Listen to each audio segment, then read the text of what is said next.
seat Leon Cupra R versus Honda Civic Type R head-to-head. Which of these two Rs is the real kicker?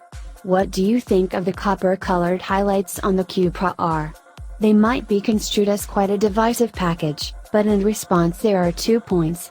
Firstly, seat is only bringing in 24 and they're all sold, so who cares what we think? And the second point is that we're matching it with a Honda Civic Type R, so any concern about some styling elements of the seat being over the top are completely redundant.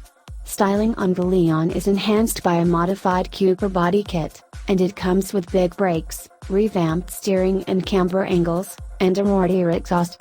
Styling on the Honda is, well, it's whatever you think it is.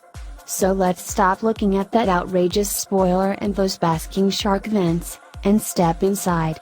At which point you're met by a certain amount of red, but beyond that you're noticing that this is a seriously sorted, well laid out cabin that is a big step up from where the Civic Type R used to be. The seats, very red, are also very low, putting you just where you want to be when the rev counter heads towards the red.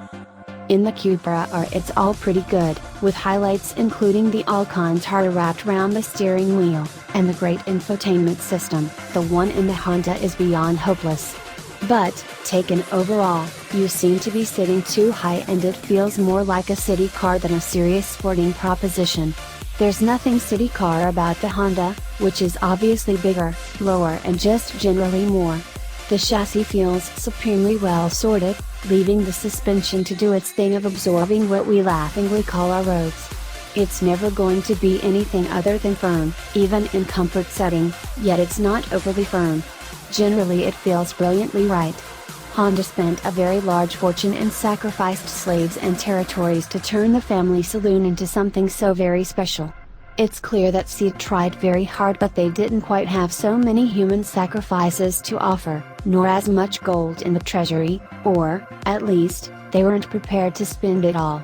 The effect is a car that is very good by the standards of these things, but in comfort mode it feels like a jelly compared to the Honda, and then the jelly sets rather hard further up the scale. Once you're really motoring though, you're reminded of the similarity and DNA between the Cupra and VW's Golf Club Sport S. The real highlight though isn't the top end, fabulous though that is. It's the Leon's remarkable ability to pull from just about anywhere on the dial that really impresses. This is a very easy engine to use, and it means you can rev it out like a boy racer or go virtually as quickly but with minimal sweat. That's a neat trick.